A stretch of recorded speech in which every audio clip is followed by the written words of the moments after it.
Olá, sejam muito bem-vindos a mais um episódio do Peixe é o Meu Negócio. E hoje estamos com um convidado muito especial, um dos colunistas da Aquaculture Brasil. Professor Eduardo, seja muito bem-vindo ao Peixe é o Meu Negócio. Olá pessoal, olá Fernanda, obrigado pelo convite. Estamos aí para tentar atender a demanda das perguntas aí da melhor forma possível. Beleza, e a gente recebeu bastante pergunta aqui pelo Instagram. Professor, para quem não te conhece, quem é Eduardo Sanches? Bom, atualmente eu sou professor do curso de Engenharia de Pesca, do Departamento de Recursos, Pesqueiros e Aquicultura aqui da Unesp, campus de Registro, Faculdade de Ciências Agrárias Vale Ribeira. Como formação, sou engenheiro de pesca, formei na Unioeste, em Toledo, Paraná. Fiz mestrado e doutorado em aquicultura pelo CAUNESP Jabuticabal, pós-doc em reprodução de peixes por estudo de pesca e livre docência em reprodução de peixes e piscicultura aqui pela Unesp de Registro também. Muito bem. Então vamos direto ao nosso tema, que é o tema, inclusive, da tua coluna, né, professor, lá no portal da Aquaculture Brasil, que é reprodução de peixes. Acho que a gente vai dar uma breve falada sobre reprodução em geral e depois a gente vai entrar mais especificamente sobre reprodução de tilápias. A gente sabe que tem uma porção de fatores, além da temperatura de água, que vão influenciar o desempenho reprodutivo desses peixes, né? Normalmente a gente acha, a temperatura chegou em 21, 22, 24 graus, vai começar a desovar. Eu queria que você explicasse para a gente quais são os fatores, eu sei que são inúmeros, e como que essa influência desses fatores vai desencadear o processo do início da reprodução dos peixes. Legal, Fernando. Bom, assim como os demais animais, né, a reprodução dos peixes ela é desencadeada por vários processos endócrinos, né, ou seja, processos hormonais, que vão estar estimulando, então, a produção de gametas e a liberação desses gametas no momento exato para ocorrer aí o desenvolvimento da prole. E inúmeros fatores vão estar condicionados aí, então, ao desenvolvimento desses hormônios, né, que nós chamamos que são hormônios gonadotrópicos. Dentro desses fatores, né, os principais são fatores ambientais, tais como a temperatura, como já comentaste, e também temos fotoperíodo, na questão de chuvas, né, então, a temperatura em si da água, ela é determinante e nós, como estamos passando por vários eventos climáticos bem adversos, né? Todo ano nós temos aí mudanças das temperaturas, elas não se repetem. Temos mais aqui para a gente próximo à linha, aos trópicos, né? Aqui no Trópico de Capricórnio, então a gente tem mais fatores também relacionados ao fotoperíodo, ou seja, à medida que vai aumentando o fotoperíodo, esses peixes eles vão desencadeando o processo de desenvolvimento hormonal e para essa desova ocorrer numa temperatura adequada, no momento adequado, onde tem chuvas, precipitação e assim por diante. Então, os fatores ambientais eles são muito importantes, né, para desencadear todo esse desenvolvimento hormonal. Além disso, fatores sociais. Né? Quais são os fatores sociais? A presença de machos e fêmeas, né? Então, a presença de reprodutores no ambiente adequado, no ambiente que eles consigam se fazer essa reprodução. Então, no caso de peixes migradores, a gente tem aí a necessidade de migração reprodutiva para poder reproduzir. Já peixes que não necessitam realizar migração reprodutiva, o ambiente tem que estar adequado, população, algumas espécies elas não podem estar estressadas, então nós temos uma série de fatores que vão estar determinando essa reprodução. Maravilha. Quando você fala em fotoperíodo, né, professor, que a gente também quer trazer produtores para ouvir a gente. Então, fotoperíodo é o tempo de luz que tem num dia? Isso mesmo. Então Isso. agora nós passamos aí o solstício de inverno, né? Ou seja, o dia mais curto do ano. Né? Ou seja, nós tivemos menor horas de luz por dia e maior número de horas de escuro. À medida agora que vai passando o tempo, vamos encaminhando para o inverno, chegando na primavera, e nós vamos ter aí vamos começar a ter o quê? Mais horas de luz, né, durante o dia, e isso o peixe ele percebe. Então, para algumas espécies, né, de peixes, principalmente migradoras, elas têm uma glândula, chama-se glândula pineal, e juntamente com a retina, eles acabam percebendo esses estímulos da iluminação né? Então, a partir desses estímulos produzindo a melatonina, que é um hormônio relacionado a esses fatores que vão dar um gatilho para a reprodução. Então, o fotoperíodo, sim, para a gente ele é muito importante. Já para algumas espécies, por exemplo, alguns estados, né, ou locais que estão próximos à Amazônia, que estão próximos à linha do Equador, a gente não tem tanta variação no fotoperíodo, mas o que nós temos lá, regimes de chuvas, né? Então, esses são os fatores que são determinantes. Perfeito. Então, a gente tem também dois tipos de reprodução. Você falou dos peixes que precisam de migrar para desovar. Podia dar um exemplo de uma espécie, professor? Corimbatá. Corimba. Posso falar corimba ou corimbatá? Corimbatá, é um nome comum, né? Várias pessoas chamam corimbatá, algumas pessoas chamam de corimba. O corimbatá, então, por exemplo, é um peixe que precisa migrar para desovar, enquanto a tilápia, ela tem a desova parcial, né, natural, ocorrendo nos viveiros. E para esses peixes migradores desovarem em ambiente de laboratório, então é preciso fazer uma indução hormonal. Podia explicar rapidamente só essa diferença de indução Sim. hormonal e desova natural, por favor? Esses peixes que precisam realizar migração reprodutiva, quando a gente tem viveiros escavados, né, nos nossos tanques de piscicultura, esses peixes, eles têm a ausência desse processo de migração, porque eles estão no ambiente confinado.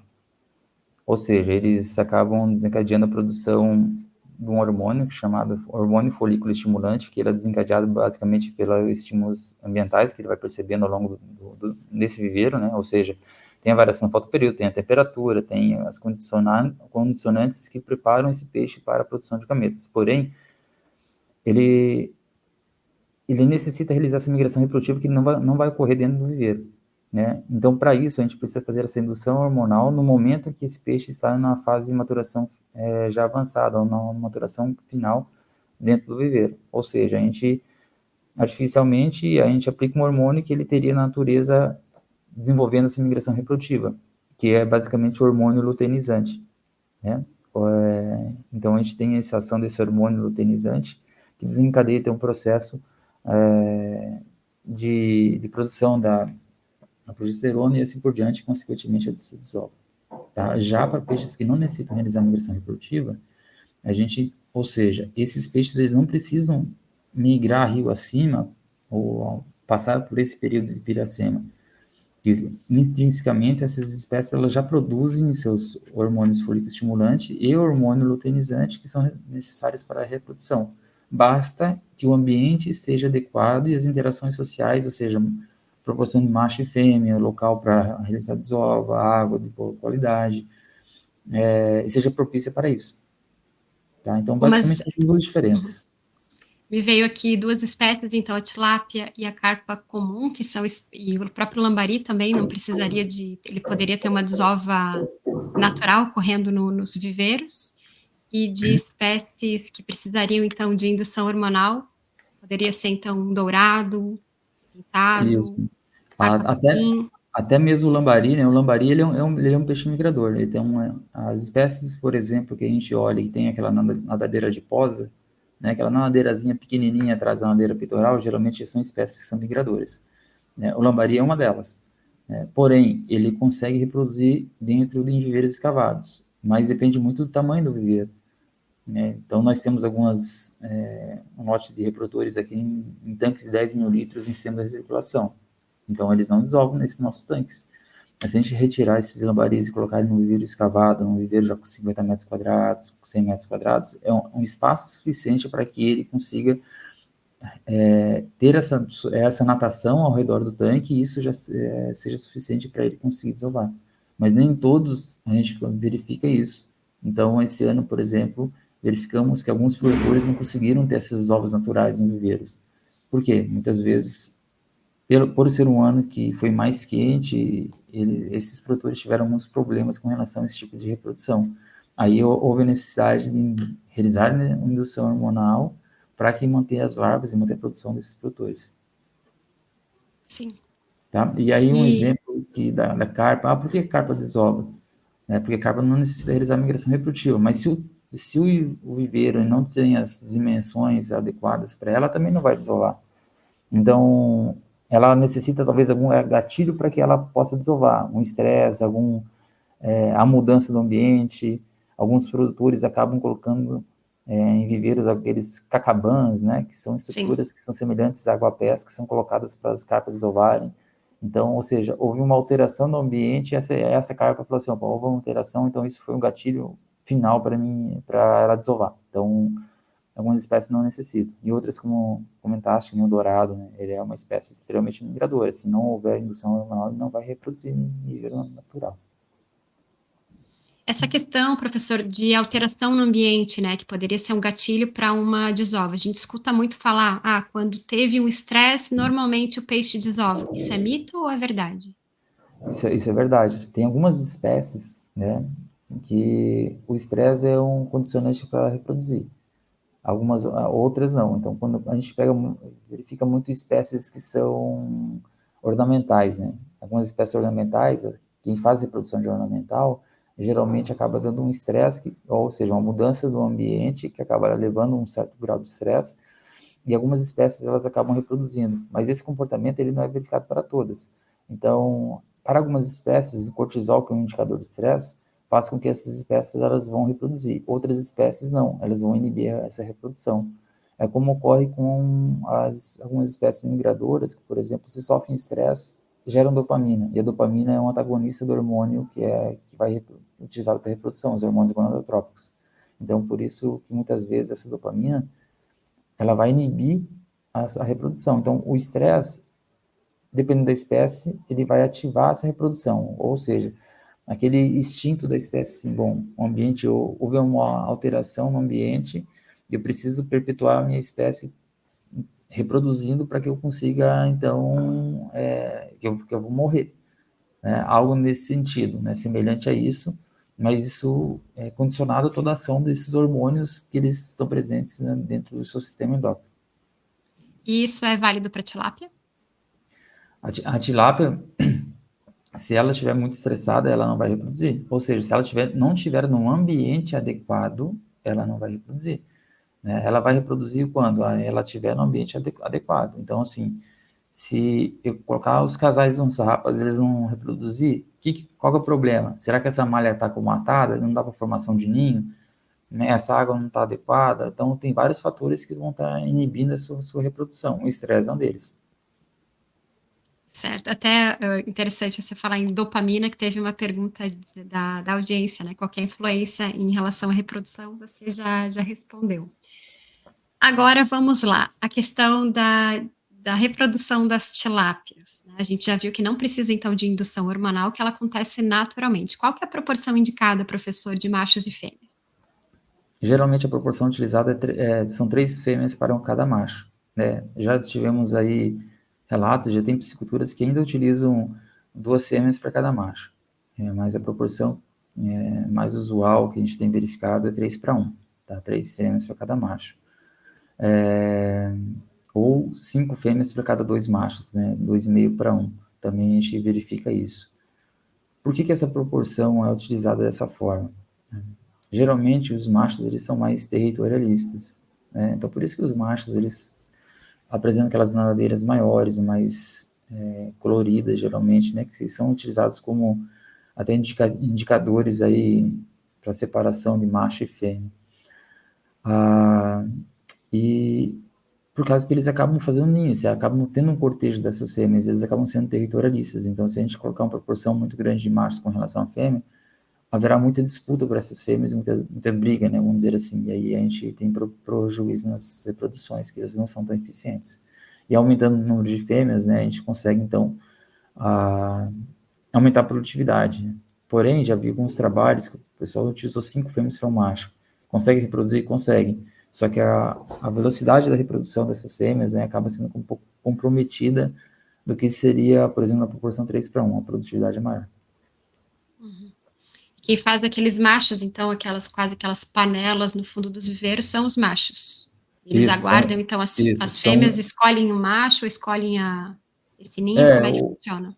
O comportamento, né, o macho, ele acaba fazendo um cortejo na fêmea. Agora, assim, eu não sei te falar, Fernanda, a gente não tem, por exemplo, eu não leio relatos com relação a isso, que a fêmea, ela escolhe o macho por ele ser mais bonitão, vamos dizer assim, mais colorido, ou se ele ser mais territorialista. Então, essa escolha, né, dessa fêmea, não sei se é por feromônio, que pode ser algo muito interessante também, que eles acabam liberando, né? E eles não acabam não formando casais, assim que nem o pirarucu, que forma um casal pro resto da vida, né? Então, esses casais, eles acabam, se a gente trocar os machos, colocar outros machos, as fêmeas vão reproduzir também.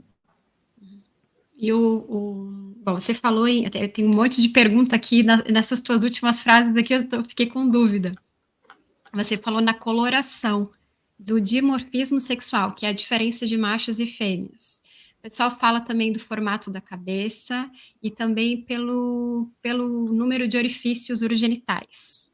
Existe mais alguma forma da gente diferenciar machos e fêmeas de tilápias? Geralmente os machos, eles têm ele é um corpo mais alto, né? Peixe assim, se a gente colocar macho e fêmea um do lado do outro, geralmente as fêmeas elas são um pouco mais delgadas e mais compridas, e os machos são mais altos e mais coloridos. Mas geralmente, né, o interessante é a gente se avaliar a papila urogenital, que a uretra, né, no caso dos machos, é o mesmo local onde nós temos aí a saída do sêmen. Já nas fêmeas, né, a gente apresenta o ânus, apresenta a uretra, que é o polo urogenital na saída dos oócitos, e apresenta a uretra na saída da urina. Então, a gente tem aí 3 saídas nas fêmeas e 2 nos machos, tá? Então, a gente consegue definir, quando um reprodutor está bem ativo, essa definição é fácil, bater o olho a gente consegue definir. Tá? Muitas pessoas falam assim, é somente a característica visual, né, o fenotípico dele, assim, com o macho mais colorido. Nem sempre, já verifiquei fêmeas bem coloridas, grandes coloridas, né, e são fêmeas. Sim, eu também já vi fêmeas mais Apresenta oviduto. altas, fêmeas maiores do que machos, né? Sim, e aí muitas vezes as pessoas se confundem, né, mas o interessante é sempre olhar, tem oviduto, não tem erro, Sim. é fêmea, é fácil essa identificação. E essa questão de uretra e né, do oviduto serve para outras espécies de peixes também? Não, Normalmente as fêmeas têm 3 e os machos têm 2? Isso ocorre isso ocorre mais nos ciclídeos, né, que a gente consegue visualizar. A separação dentro, por exemplo, se a gente pega um peixe nativo, né, o canal é diferente, o canal que sai a urina do canal que sai os ovos, né, os oócitos. Porém, ele não é externo, ele fica mais escondidinho, né? Então, quando a gente pressiona, na abertura onde está saindo os oócitos, geralmente sai um pouco de urina. Então, por isso, quando a gente faz reprodução de fêmeas, também a gente vê presença de um pouco de urina saindo junto, porque ele acaba saindo muito próximo, né? E ele fica mais escondido do que das tilápias, que ela fica mais na superfície, a gente consegue identificar com mais facilidade. Uma das coisas que eu ouvi também, professor, não sei se é mito, se é verdade, que esse corpo mais avermelhado dos machos é justamente porque eles fazem ninho. Procede ou não? Para a corte, né, para cortejar as fêmeas. Não É. necessariamente é evidente que eles acabam fazendo o ninho, né, para cortejar as fêmeas. O ninho é bonito, o macho é mais bonito, ou teoricamente, assim, aquele que é mais vantajoso tem maior. As fêmeas elas vão estar procurando esse macho para reproduzir, né, mas eu acho que são duas coisas juntas, né. Então, não é porque o macho ele é mais colorido ou é porque ele faz um ninho maior. Eu acho que é um conjunto desses fatores que vão estar desencadeando essa preferência dessas fêmeas. Certo. E a partir de. Também pergunta da audiência, mas isso é uma grande dúvida. A partir de quantos gramas ou qual idade as tilápias começam a desovar? Bom, isso vai depende. Né? A gente Adoro essa verifica. resposta. Até falo bastante para os meus alunos, né? Muitas respostas para as perguntas depende, a gente começa sempre falando por isso. Uhum. Eu já verifiquei tilápias, por exemplo, de 25 gramas com 3 meses desovando e uma tilápia que foi criada num ambiente muito confinado e não cresceu. Já vi tilápias com 400 gramas que ainda não estavam reproduzindo. Tá? Então, geralmente, as tilápias elas começam a reproduzir em 4 meses de vida. Então, por isso que é comum a gente verificar, principalmente em viveiros escavados, né, quando a gente coloca coloca tilápias para crescimento. Aí chega num certo momento, começa a verificar vários nuvens de larvas e alevinos, assim por diante, e aí começa a infestar o viveiro, antes do período de despesca. Isso é muito comum em tilapicultura, porque às vezes a inversão sexual ela não é tão eficiente como se deveria, né? Então, por exemplo, se a gente colocar 100 peixes no viveiro escavado, né, e a taxa de reversão sexual ou de inversão sexual for 98%, aí nós temos 2 fêmeas, correto? Bom, se a gente tiver 100 mil fêmeas, 100 mil peixes dentro de um viveiro, né, então teremos 2 mil fêmeas reproduzindo.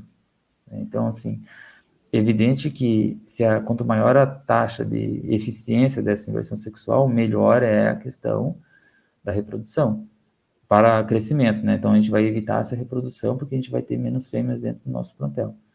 Então isso ainda a partir dos 4 meses, geralmente essas fêmeas elas já estão reproduzindo, tá? Já vi com 3 meses, já vi com 5 meses. Então e o tamanho vai depender muito, assim, vai variar conforme o ambiente, conforme o local, a disponibilidade que está ali aquele local, do tamanho, do crescimento. Então do fator, A dos fatores linhagem também, demográficos, professor? a linhagem também. Quando a Gift já foi implantada, o pessoal criticava a Gift que demorava mais para reproduzir, né? Para montar um plantel, ela chegava no ápice da reprodução a partir de 1 ano de idade, só que ela já reproduz mais cedo, né? Então, tem linhagens ou variedades que elas são um pouco mais precoces que outras, mas, em geral, assim, em 6 meses, praticamente todas elas já estão reproduzindo. Tá? A partir do 4º mês, a gente já consegue evidenciar peixe reproduzindo. Em média, quantos ovócitos são produzidos por quilo de tilápia no primeiro ano de ciclo? Bom, no primeiro ano de ciclo, a gente pegar assim, tilápia começando a reproduzir com 500 gramas, né? A tilápia vai produzir em torno de 2.000 ovos. Por desova ou por... Por desova. Por desova. E Por aí, desova. então, a frase era a seguinte, tá? Que estava aqui na minha pauta. Uma fêmea pode trazer muitos problemas. Pode. Uma fêmea, então, depende da fêmea, né, professor? Então, Mas pode.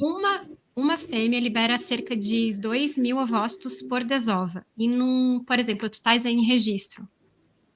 Quantos meses de desova poderiam ter num ano? 8, 9 meses de desova por ano. E Depende ela o ano, desova. é evidente, né? A partir da temperatura de aqui em torno de 21, 22 graus Celsius já começa a reduzir a reprodução. Então, 20 graus Celsius já cessa a reprodução. Então, a gente praticamente não tem desova nessas temperaturas. Mas, né, as tilápias, né, se elas têm umas condições adequadas, a cada 27 dias elas estão tendo um ciclo de reprodução. Uma Né? vez por mês.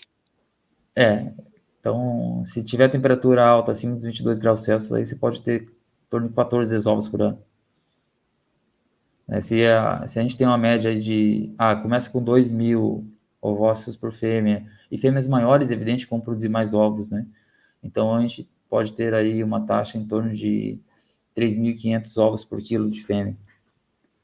É bastante, né? Então, a fêmea grande, ela vai reproduzindo constantemente, e isso a gente verifica que pode, sim, causar um sério problema, né? Então, por isso que muitas pisciculturas adotam algumas práticas, né?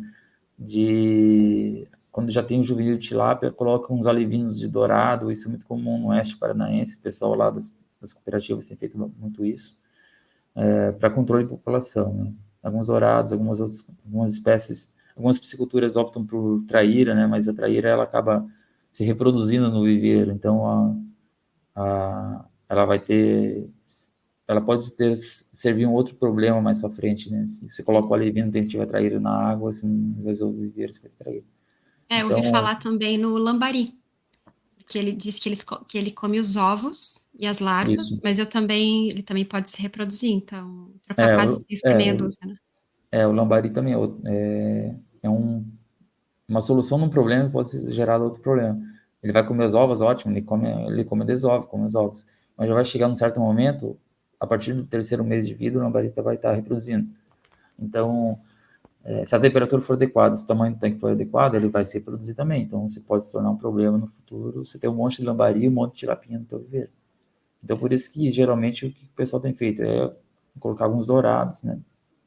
Tem algumas pessoas que colocam alguns pintados também, ou seja, são algumas espécies que acabam comendo esses alevinos, né? E não deixando, evitando essa superpopulação no geral. Porque 1 ou 2% de fêmeas dentro do lote já é suficiente para ter bastante desovos. Então, é mais para evitar mesmo que chegue que aquela capacidade de suporte que várias pessoas falam, né, que ela, à medida que você tem mais peixe no viveiro, se tiver peixe pequeno, peixe grande, essa capacidade de suporte, que vai ser a biomassa, vai chegar antes. Então, para evitar que isso ocorra, né, para a gente ter um ambiente adequado, favorável para o crescimento desse lote. E é uma bola de neve, né? Porque se esse indivíduo que nasceu no viveiro, em 3 a 4 meses ele também vai estar desovando. Então, no ciclo, se tiveres um ciclo muito longo, de 11, 12 meses de ciclo até tu vender teu peixe, provavelmente vai competir por oxigênio dissolvido. Eu sempre penso quando começar a esquentar. Quando começar a esquentar, piora tudo. E tu acaba perdendo o controle, né? Na hora da tua venda, tu vai ter peixes de todos os tamanhos, vai ser horrível de vender. A probabilidade de tu perder peixe por competição, por falta de oxigênio, alimento, enfim, né? Mas eu não posso deixar de falar que tem um manual de recomendações do mapa de boas práticas de manejo que orienta não colocar Não colocar. peixes predadores, né, peixes Sim, piscívoros, porque acaba causando um estresse. Então, o estresse. ideal seria uma aí, reversão, inversão ou masculinização. Qual que é o termo correto, professor? Você lembrou muito bem, Fernando. Dentro desse manual de boas práticas, o pessoal, assim, evitar colocar peixe carnívoro, que ele vai causar um certo estresse dentro do ambiente e tal, né? Mas é o que o pessoal tem feito. Bom, reversão sexual, inversão sexual, né? Então, geralmente eu até comento bastante com meus alunos. Reverter é algo que a gente vai reverter algo que já era no estado original, né? Nesse caso, por exemplo, qual que é o objetivo da masculinização? O objetivo é masculinizar aquelas tilápias que geneticamente são propícias a ser fêmeas, né? Ou seja, a gente quer inverter o sexo das fêmeas para machos. Então, por isso que a alimentação, a gente utiliza 17-alfa-metiltestosterona, que é o hormônio masculinizante na alimentação nos primeiros 30 dias de vida, para que essa tilápia, ela inverta o sexo, né, de fêmea para macho, né? Ou seja, nós temos esse termo reversão sexual, ele é empregado já há muitos anos, né? Eu falo assim, é um termo errado? Não, não é tão errado, mas assim, se a gente for pegar no sentido da palavra, a gente vai reverter no estado original. Então, não, a gente não está revertendo no estado original. Isso ocorre para algumas espécies marinhas, por exemplo. Eu sempre dou um exemplo da garopa, né? Quem faz reprodução com garopa é hermafrodita protogênico, né? Ou seja, primeiramente nós tem fêmeas e depois tem machos. Então, qual que é o problema? O problema é ter machos muito grandes, né? Então, aí quando e fêmeas pequenas, né? Então, o pessoal, quando eles podem fazer a inversão sexual, mas depois eles podem reverter o sexo no estado original, para ter fêmeas maiores e ter machos menores. Ou seja, as fêmeas maiores vão produzir mais ovos do que essas fêmeas Sim. menores, né? Então, Isso esse se faz termo, hormonalmente também? hormonalmente também. Tá, Algumas espécies aí sim é marinhas, uma elas reversão. reversão. Então, aceita estradiol, então, se você pegar, por exemplo, um macho de garopa, né, se colocar o estradiol na corrente sanguínea, ela vai reverter para a fêmea, que era o estágio original, onde que era, primeiramente, ela foi fêmea. E, bom, mas isso, até falo para os meus alunos, assim, tenta buscar sempre o termo inversão sexual ao invés de reversão, né, mas não condenar a pessoa que fala reversão sexual, né, que é um termo que é utilizado em livros, né, na nossa formação, em livros, artigos, Sim. vários, né, até artigos bem conceituados, está lá, sex reverse in fishes, né? Então, ou seja, reversão sexual em peixes, então é um termo que ele vem já de muito tempo. Certo. E então, muita gente tem preconceito em relação a esse hormônio 17-alfa-metiltestosterona, que é recebido lá quando o peixinho é larva ainda, vai fazer mal para a nossa saúde, professor? Não, Ou pode fazer? não, não porque é o seguinte, a indução a essa inversão sexual, né, ela ocorre por meio de alimentação, numa ração contendo 60 miligramas de 17-alfa-metiltestosterona por quilograma, né, de ração. Então, assim, durante esses 30 primeiros dias. Após esse período, né, então tem alguns trabalhos que falam que 2 dias após os peixes se alimentarem, já não há mais esse hormônio na corrente sanguínea, né? Então, isso é fato. Se a gente, por exemplo, qualquer piscicultura que faz a livinagem, né, prepara o juvenil, que trabalha com inversão sexual, se ficar 1 ou 2 dias sem se alimentar, o lote já não vai ter a mesma eficiência. Então, por isso que todo dia tem que ter essa alimentação, porque senão esse hormônio ele sai da corrente sanguínea, ele sai do ambiente e ele acaba se degradando, né? Fotossensível, né? Então a gente não tem essa preocupação, porque o adulto ele já não vai mais ser resquício desse hormônio, tá? Então é um fake, né, que o pessoal Pode. acaba comentando. Mas existe hoje uma preocupação, né, de selos, de orgânicos, enfim. Então, e a pergunta é, inclusive, também pergunta da audiência, se existe algum outro método para inversão sexual que não a utilização de hormônios? Sim. As tilápias, né, elas possuem, então, geneticamente, ela é XX, né, no caso das fêmeas, ou XY, no caso dos machos. E o período de maior sensibilidade à ação dos hormônios é o período inicial da vida dela, como eu já comentei, até os 30 dias de vida, né. Porém, as tilápias que são fêmeas, né, elas possuem um gene que é o 19, esse YP191A, que é um gene responsável, né, pela produção dessa mesma proteína e, consequentemente, a produção da enzima P450 aromatase. E essa enzima ela é precursora do estradiol, ou seja, as fêmeas que são geneticamente XX, elas estão propícias a ter uma maior expressão desse gene. Ou seja, tendo a maior expressão desse gene, eles vão produzir essa P450 aromatase, que, consequentemente, é precursora do estradiol, e a partir do 9º dia após a eclosão, esse estradiol ele já vai entrar na corrente sanguínea. Tá? Então, tendo estradiol no início da vida, então a gente vai ter aí, fenoticamente, essas fêmeas. Qual que é o método que o pessoal tem utilizado, né? Inclusive quem registra tem S3 Piscicultura que trabalha com esse tipo de método, né? A inversão sexual por temperatura, né? Então, se a gente pegar essa prole, né, logo após a sua eclosão, e já deixar numa água acima dos 32, né, a recomendada é acima dos 34, mas aí isso acaba aumentando um pouco essa mortalidade, então a gente vê nos trabalhos que com 34 graus Celsius a gente tem aí uma desnaturação dessa enzima P450 aromatase, né? Ou seja, se a gente desnaturar essa enzima, a gente não tem dentro da corrente sanguínea a produção de estradiol. E, consequentemente, o lote ele vai se desenvolvendo e um pouco de testosterona, que as fêmeas também estarão na corrente sanguínea, ela já é suficiente para promover, então, o desenvolvimento de testículos.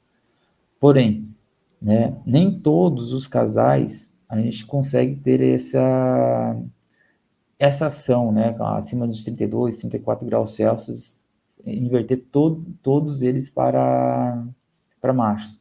Isso vai muito conforme a expressão desse gene.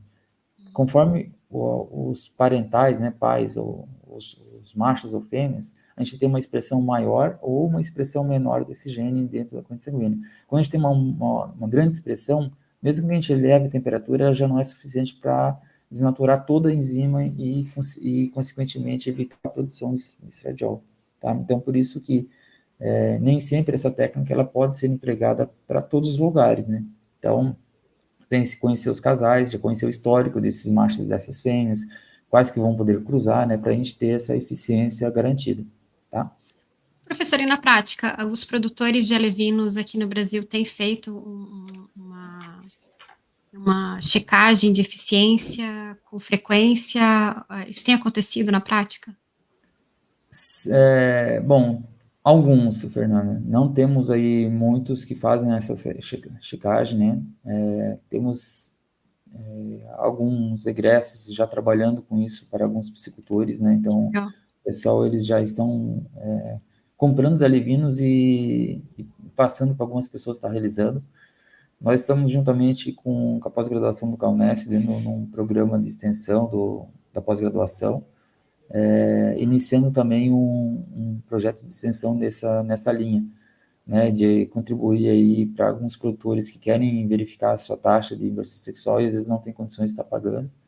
Então, tentando fazer algumas coisas nesse sentido e contribuir para isso, né, para que às vezes as pessoas elas nem elas estão fazendo, mas elas acham que tem 100%, ou elas querem garantir que o produto tenha 100% para ter um barganha melhor do valor do mercado, né?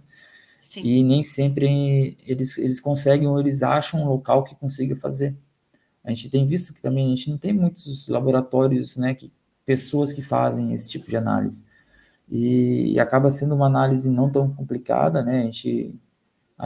Tu mesmo, né, Fernanda, acaba publicando as suas análises que você faz rotineiramente, né? Então, isso é muito importante. Eu acho que todas as pisciculturas que fazem reprodução, né, elas têm que ter essa garantia mínima. E ter também, assim, porque a pessoa que está comprando, ela está comprando produto e esse produto tem que ter um nível de garantia, né? E isso tem sido uma falha, muitas vezes, frequentes nesse tipo de avaliação. Tá? Eu acho extremamente importante o monitoramento. Uma vez eu escutei professor, é que nem colocar o lobo para cuidar do galinheiro. Quem faz esse tipo de certificação, né? Mas pensa que o dono da piscicultura também vai ter essa informação ao longo do monitoramento. Você disse aí a quantidade de fatores do ambiente que vão interferir nas desovas e vão interferir também no desenvolvimento dessas larvas. Então, não adianta você fazer, no meu ponto de vista, uma amostragem meses aí, vou chutar, outubro, novembro, dezembro, janeiro, fevereiro, março, abril, maio, em 8 meses de venda de alevinos, né? Uma amostragem é muito pouco. Então, é importante ter esse monitoramento, porque eu digo que desde você manejar ali o teu plantel, as tuas matrizes, até essa embalagem sair da propriedade, passa por dezenas de mãos. Então, é importante o dono da piscicultura também ter essa informação, assim como tu falasse, o próprio produtor que vai comprar. É uma certificação, assim como certificação de sanidade também, que eu acho que o produtor tem que começar a se atentar, é também a taxa aí de masculinização ou de inversão sexual do lote, ou pelo menos daquela propriedade. Acho que tem que começar a exigir. Acho que quanto mais o produtor exigir, eu falo que o produtor é o dono da caneta, né? Pedir isso para o produtor de alevinos, e aí o produtor vai começar a falar mais sobre esse tema e também ir atrás. E que bacana que vocês estão fazendo esse projeto na CAUNESP. Eu acho no CAUNESP, é bem importante. Preciso isso, professor. Sim, estamos iniciando, e aí juntamente com o pessoal lá de Jabuticabal, né, a gente está já elaborando aí uma proposta para a gente estar realizando, porque eu acho que é um serviço que a gente tem uma carência no mercado, e muitos produtores eles acabam não tendo condições de estar pagando, né?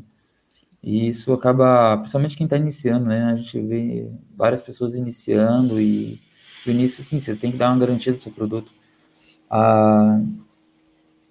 Conforme eu tenho uns colegas, né, que trabalham com produção de tilápia, e um deles falou assim, cara, um dia eu cheguei, o nosso lote, nós vendemos, tinha um problema com o lote. Deu lá uns 80% só de machos.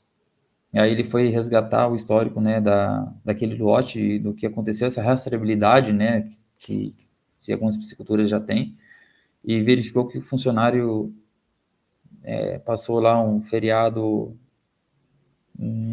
mal e não foi alimentar o peixe, né, então, ou seja, ficou acho 2 ou 3 dias aí sem alimentar esses alevinos que estavam no momento de inversão sexual, ou seja, não receberam ração, e aí o lote ele ser comprometido. Então, isso ocorre, tá? Então, como tu falaste, né? Você tem que controlar, né?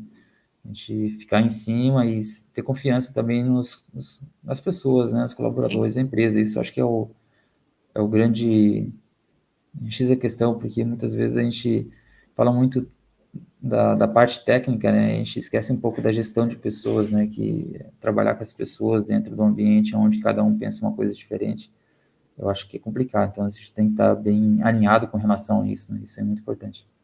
E até valorizar o trabalho do tratador, né? Tratador das larvas. Olha como é importante o trabalho dele, é o quem faz a ração. Né? É uma cadeia, né? Um cardume, né? Uma rede de pessoas. Você faz a ração, se dilui o hormônio no álcool, no óleo. Né? Tem algumas pessoas que diluem no óleo, outras diluem no álcool. Aí faz a mistura, mas aí você tem que secar onde? Tem que secar na sombra, né? Para que o hormônio também não saia, não volatilize, né? Fotossensível, não perde a sua eficácia. Então, nós temos aí uma série de fatores. É muita coisa. Professor, você comentou, né? Eu faço também a observação faço a checagem, né, eu falo da checagem da masculinização, e a gente observa alguns indivíduos que têm uma parte masculina e uma parte feminina. Então, tem células femininas e células masculinas, e a gente chama de intersexo. Esse termo está correto ou não? Tá correto. Esse termo ele é aceito aí na literatura. Muitas pessoas utilizam intersexo. E muita gente pergunta: o que que esse intersexo lá no viveiro ele vai causar? Ele vai morrer na hora de desovar? Ele vai crescer menos? Tu tem alguma coisa para falar pra gente sobre esse indivíduo? Eu nunca verifiquei desova de peixes intersexo ou produção de sêmen de peixes intersexo, né? O que é um intersexo? É uma parte do ovário, uma parte vai ser ovário, uma parte será testículo, né, dessas gônadas.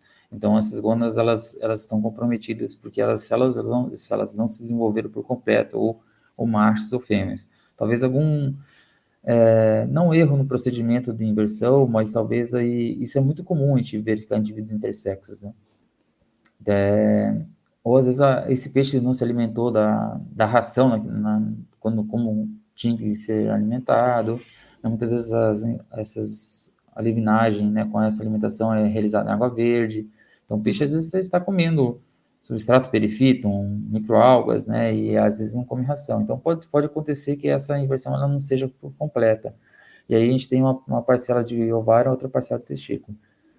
O que ocorre com esse peixe? Ele não morre, tá? Mas o produto sexual dele, ele não vai liberar, né? Muitas vezes que nem nós pegamos, até em uma aula, esses tempos atrás aqui, nós pegamos um peixe para abrir, e esse peixe, assim, ele saía alguns ovócitos, né, na hora de selecionar esses peixes na hora de abrir, estava baulado, os alunos apertaram um pouquinho e saíam alguns ovócitos, né? Bem atrésicos, assim, bem... a expressão nossa é gorado, né, bem branco. Tá. Aí nós abrimos esse peixe, uma parte era testículo, uma parte era ovário. Uma pequena parcela desse ovário, ela chegava a produzir os ócitos, só que esses ócitos, eles ficavam todos atrésicos, assim, eles não completavam o seu ciclo, tá? Então, ou seja, era um peixe que não reproduzia.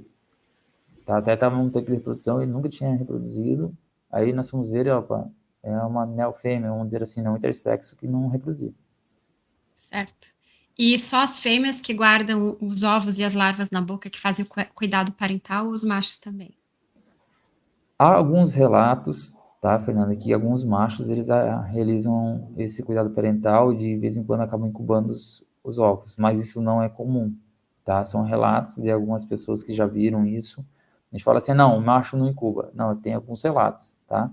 Mas isso é uma característica da fêmea, tá? Então, por isso que quem faz reprodução hoje de tilápia, né, nos rapas, que fazem coleta de ovos, acaba coletando os ovos das fêmeas, não dos machos, tá? Então, apesar desses relatos eles existirem, né, quem faz a incubação dos ovos são as fêmeas.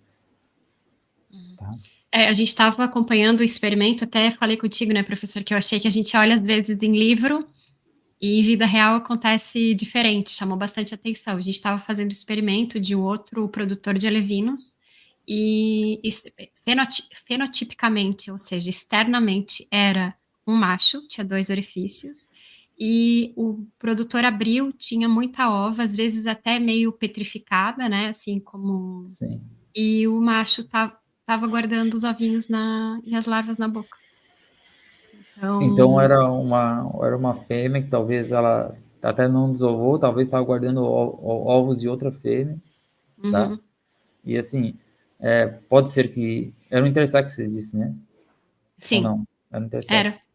Às vezes não foi o desovo dela, às vezes assim, tá certo. ela intrinsecamente, naquele, né, por ser uma fêmea, estava incubando ovos de fêmea, né? Mas é uma inversão que não ocorreu adequada, né?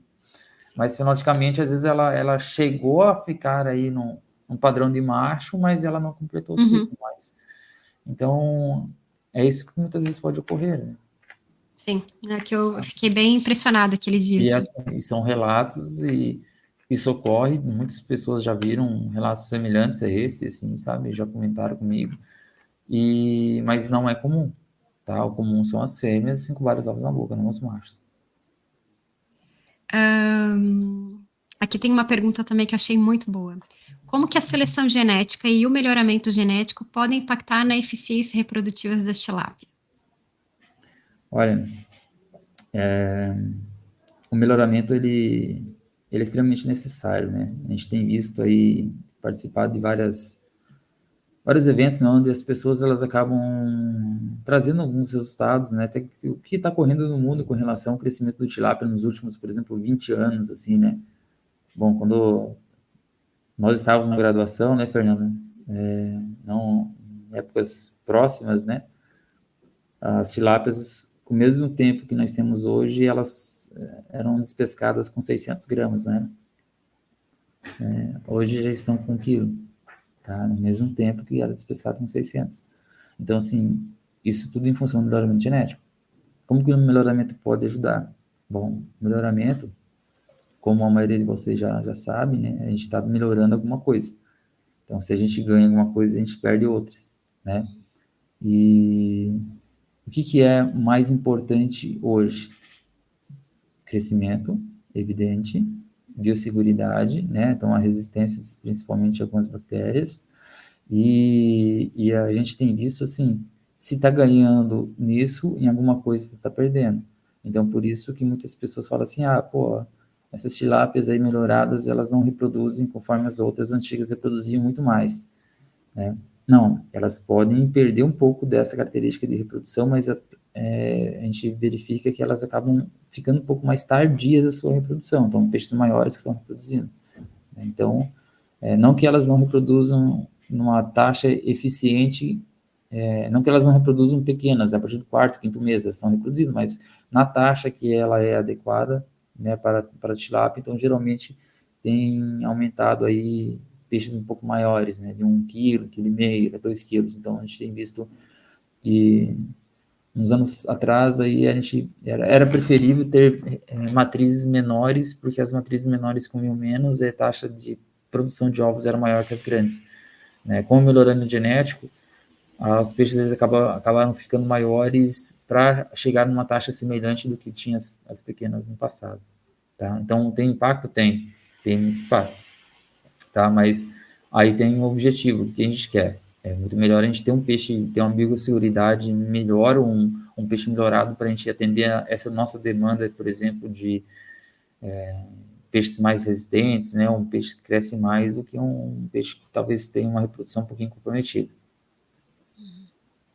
E olhando assim, qual que é o maior gargalo da reprodução das tilápias hoje? Qual que é o maior desafio atual? Eu vejo que atualmente acho que o principal desafio assim da reprodução não está nem a questão de qualidade de gametas, não está na questão de reprodução em si, mas mais da biosseguridade, né? A gente tem visto vários trabalhos e o pessoal verificando tanto a contaminação vertical quanto a horizontal, né?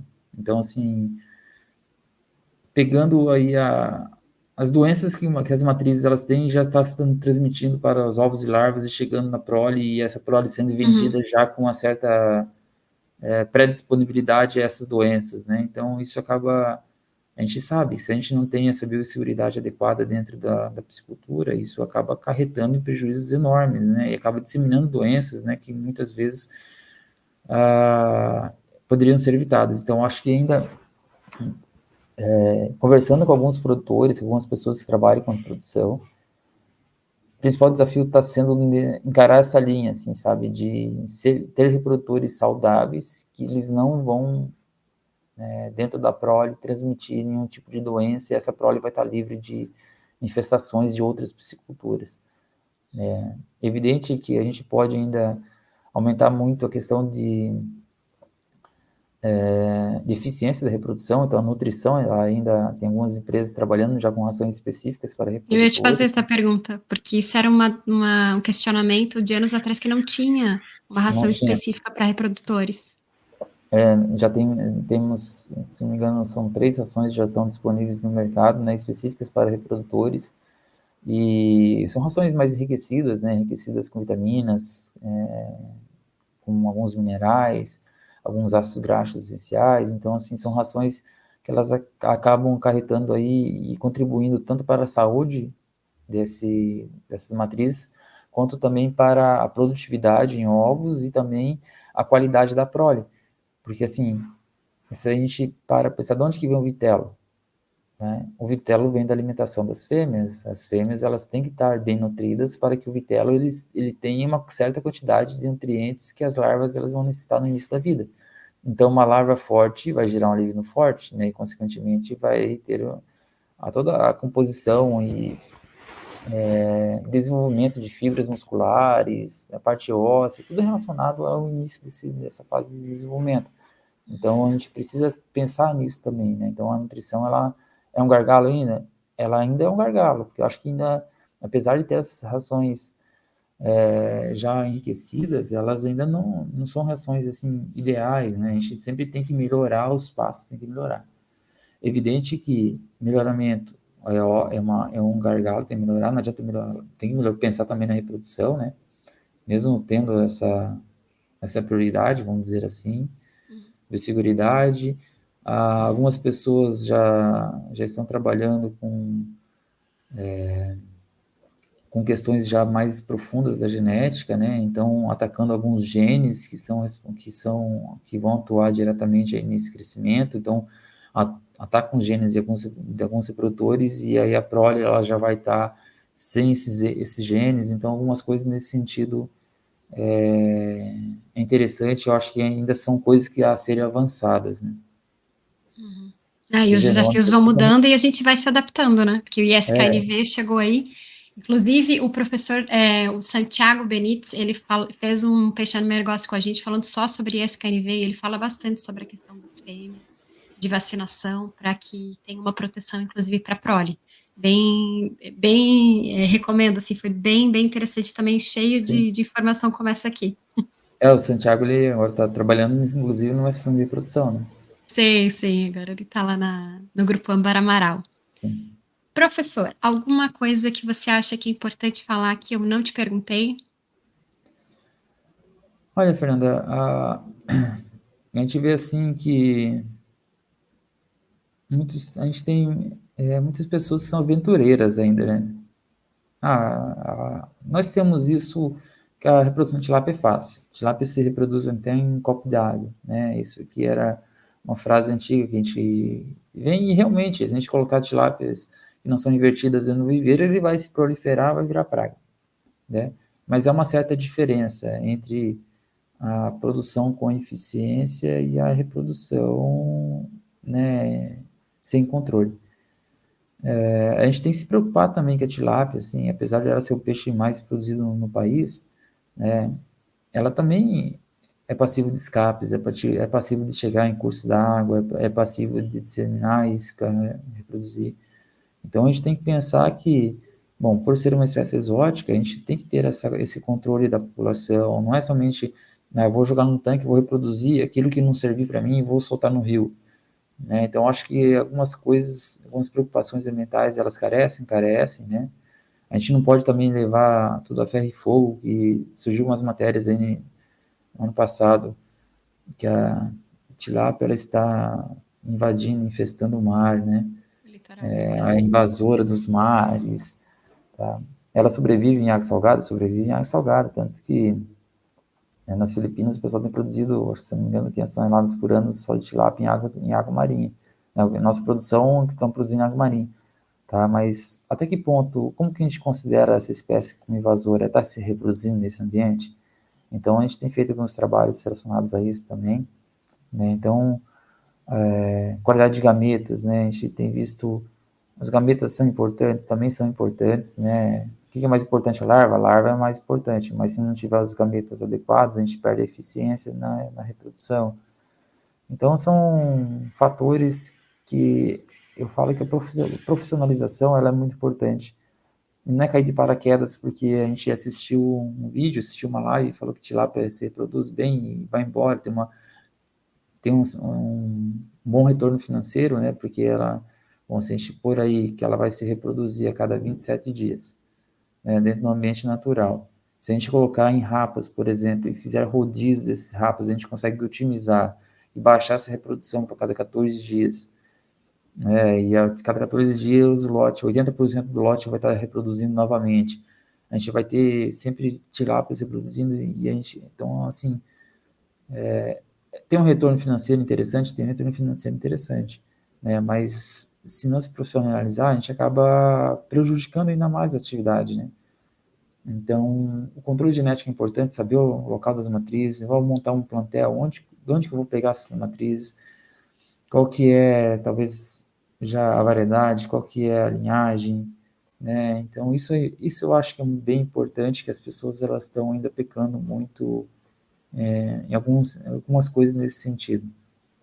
Tá? Mas acho que quanto mais a gente vai falando, acho que às vezes é falta de informação, falta da informação correta chegar. Eu prefiro pensar dessa forma. E sem É, dúvida nenhuma, acho que o jeito certo de começar é sempre se capacitando. E não só se capacitando, né, professor? Porque às vezes tu vai falar com um psicultor que ele já fez o curso de psicultura 20 anos atrás. Então, olha quanto as coisas vão mudando, né? A gente se encontra nos congressos, nos eventos, está sempre chegando novidades, os desafios são novos, né? As próprias linhagens, as doenças, tem muita coisa nova. Então, além da gente se capacitar, a gente tem que estar sempre reciclando esse conhecimento, né? E uma coisa que eu acho que é muito importante, né, é que a gente ainda está engatinhando. Algumas pisciculturas, evidente que sim, né, que tem mais poder financeiro, né, mas assim, a contratação de profissionais. Em vários, por exemplo, nós temos aqui, só o curso de engenharia de pesca aqui de registro já formou mais de 100 engenheiros de pesca, né? Então, temos profissionais extremamente capacitados, né, dentro dessa área de piscicultura, tem outros que foram para outras áreas, evidente, né, então, mas se a gente for pegar 50% desses profissionais estão atuando em piscicultura hoje, né, e muitos deles acabam realizando consultorias, né, então, não somente engenharia de pesca, mas também engenharia de apicultura aí na UFSC, né, na UDESC também teve engenharia de pesca, então, assim, nós temos hoje bons profissionais que estão atuando no mercado, tanto os zootecnistas, veterinários, assim por diante, né? Então, a contratação de bons profissionais também, a consultoria, acho que isso é importante. Às vezes as pessoas, elas acabam esquecendo, assim, por exemplo, todo mundo precisa ser especialista dentro de uma área? Não, mas a gente tem que saber que existem pessoas que são especializadas nas áreas e muitas vezes a gente precisa de ajuda e precisa de contratação dessas pessoas, né? Então, acho que esse mercado ele é bem interessante, assim, e nem todos os estados, por exemplo, têm programas de extensão eficientes, como, por exemplo, tem a Santa Catarina que é Caipagre, né? E mesmo aqueles que têm programas eficientes de extensão não conseguem atingir todos os piscicultores. Então, acho que isso é bem importante principalmente vocês, piscicultores, né, que estão assistindo isso, acho que ir atrás, contratar profissionais especializados, isso é muito importante. Isso é o diferencial para quem quer evoluir, quem quer crescer assim, em produtividade. Eu acho que esse é o diferencial. Eu acho que é a virada de chave do amador para o profissional, né? É. Justamente, que bom que tu falou isso também, professor, que é uma coisa que eu prezo bastante, dando também oportunidade para os novos formados aí, as pessoas que estão chegando agora na área, né? Essa Sim. primeira oportunidade é tão difícil da gente conseguir, né? Que às vezes E tu vai colocar teu currículo, não, mas você não tem experiência profissional, mas se você não me dá uma chance, eu nunca vou ter uma primeira experiência, né? então, acho que é isso, assim, sabe? As pessoas, elas se conhecem muito, né? Essa área ainda ela é pequena, e aí, às vezes, você conhecendo profissionais, conversando com um com outro, você vai conhecendo aí perfis diferentes e pessoas que são habilitadas naquela demanda. Então, tem várias pessoas se formando nessa área. Eu acho que é interessante, assim, a gente pensar nisso também. Certo. Professor, e dos teus projetos atuais, do laboratório, quer falar alguma coisa? Vende teu peixe agora. Bom, nós estamos aqui em registro, né? Um curso aqui em Engenharia de Pesca, Departamento de Recursos Pesqueiros e Agricultura, e eu acabo orientando alunos em mestrado e doutorado em Jabuticabal, no programa de pós-graduação em Agricultura. A gente tem trabalhado, né, com diferentes projetos, tanto de reprodução de peixes nativos e também alguns trabalhos com reprodução de tilápias. Então, nosso foco, a gente trabalha bastante com qualidade de gametas, né? Mas também a gente tem feito alguns trabalhos com inversão sexual e avaliação dessa efetividade de inversão sexual. São demandas do mercado, a gente preza por tentar atender aqueles alunos que vêm com essa demanda, né? É evidente que a gente tem estrutura adequada igual de um produtor de alevinos que produz aí seus 30, 20 milhões de alevinos por ano? Não, não temos, né? Mas a gente tenta chegar o mais próximo possível dessas questões, né? De chegar e até que ponto o produtor ele precisa da gente, onde que a gente vai poder contribuir para o desenvolvimento dessa área. Eu acho que a gente não pode ficar se preocupando muito em querer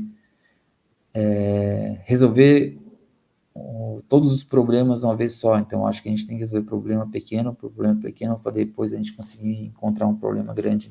Então, é isso. Tá? Então, a gente tem trabalhado também com os tilápias e o foco nosso é mais voltado à reprodução.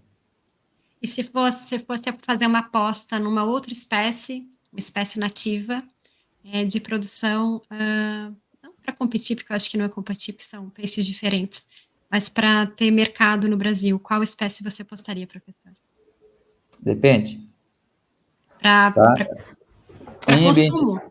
sim, não, mas em ambiente quente, né, a temperaturas elevadas aí, o tambaqui com certeza é uma espécie que já tem muita coisa sendo trabalhada, né? E a gente tem visto a força do tambaqui. Quem já comeu uma banda de tambaqui Uma assado delícia. sabe o espetáculo que é. Para o sul, né, que a gente tem problemas mais com temperatura, e tambaqui também não resiste, assim. Eu acredito ainda muito no Randia né, no Bagre, no Jundiá. Só no Jundiá. Nós temos trabalhado também com o Jundiá aqui, assim, e é uma espécie espetacular, assim, né? Ele cresce bem no frio, né? Quando muitas espécies param de comer, parece que ele mais come, assim. Então, eu acredito muito que ele possa ainda ser um grande diferencial, principalmente para quando tem a temperatura baixa. Uma espécie também que eu gosto bastante, e eu acho que falta talvez um pouco de tecnologia ainda para implantar ela, é uma trinchã. Uma trinchã,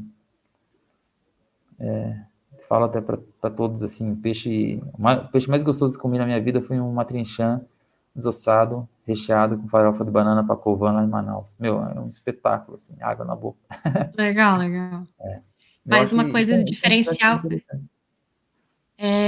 eu tiro o chapéu para o pessoal do marketing do tambaqui, né? Então, acho que falta muito esse trabalho, por exemplo, do Jundiá, aqui na região sul. Já foi feito muito experimento, inclusive com o professor Hilton Amaral Júnior, né? O pessoal do Epagre tem muito resultado de Jundiá, aqui na região sul de crescimento, mas falta esse marketing para chegar e para abrir mais mercado. Isso. E Mas, do assim, Matrixa também. é uma trincha também. Pacu também, assim, as espécies nativas, elas são excelentes, sabe? Mas como que a gente compete dentro de uma ração com valor agregado, sabe? Ter uma conversão alimentar adequada.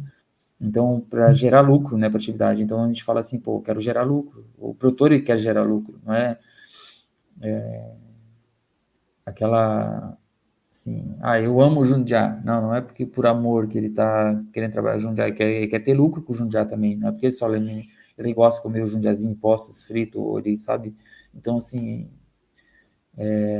eu acho que falta marketing, falta também a questão de viabilidade, muitas viabilidades econômicas que mostrem que realmente, ó, vale a pena criar, porque tem mercado e é igual o Lambari, né? O Lambari, assim, aqui em estado de São Paulo, tem muitos piscicultores que trabalham somente com Lambari. E tem explodido muito a questão de isca viva Lambari, né? Então, muitas propriedades, pequenas propriedades, trabalhando com isca viva, vendo por unidade, tem um retorno financeiro interessante. Então, são nichos de mercado, né? Eu acho que a gente falar assim, a espécie que vai competir com a tilápia não vai ter, porque a tilápia ela já está muito mais consolidada em tecnologia produtiva. E por que está consolidada? Em função dessas tecnologias produtivas que foram desenvolvidas ao longo dos anos. Né? As espécies nativas também necessitam de tecnologias produtivas, então esse desenvolvimento, pesquisas que vão alavancar, que vão contribuir, como eu falei, não vai resolver o problema de imediato. Nós brasileiros, né, nós somos muito imediatistas, né? A gente quer um negócio para ontem, né? Mas aí a gente acaba pulando algumas etapas, né, que eu acho que são importantes. Muito bem. Então, muito obrigada. Então, fica o convite aqui também. Tem coluna do professor Eduardo, lá na Aquaculture Brasil, só sobre reprodução de peixes. Tem também uma coluna específica do Gêner, que é só sobre espécies nativas também. Então fica o convite para quem quiser conhecer, é só entrar lá no portal www.aquaculturebrasil. Esse aqui, então, foi mais um Peixe é Meu Negócio, mais um episódio. Mês que vem tem mais. Muito obrigada a todos e muito obrigada, professor Eduardo, por uma aula. Eu tinha uma lista imensa e a gente conseguiu responder todas as perguntas. Muito obrigada, adorei. Aprendi muito contigo hoje. Eu que agradeço, Fernanda. Agradeço a atenção de todos que estão assistindo nesse momento. Aproveito aí para fazer um convite, se me permite. Esse ano nós lançamos a Sociedade Brasileira de Reprodução de Peixes. Nós estamos já com sócios ativos, recebendo novos sócios. Então, quem tiver interesse, nós temos a nossa página www.sbrp, de Sociedade Brasileira de Reprodução de Peixes.com.br. Teremos um evento já esse ano, em Goiânia, que a gente vai discutir somente a reprodução de peixes, e aí quem tiver interesse em se associar, serão sempre bem-vindos, tanto estudantes, produtores, profissionais em geral, tá? Quer deixar o teu contato também, professor, para o pessoal? Sim, meu e-mail, tá? Então, quem tiver interesse pode me escrever, eduardo.sanches@unesp.br, né? Então, a gente está disponível aí para atender aí quando vocês necessitarem, tá bom? Uhum. E um Obrigado, recado Fernanda. aqui, imagina, eu que agradeço. Um recado, quem quiser também deixar uma sugestão de tema, convidado, escreve aqui embaixo nos comentários. Muito obrigada, adorei. Até o próximo episódio. Tchau, Tchau, tchau. tchau, abraço.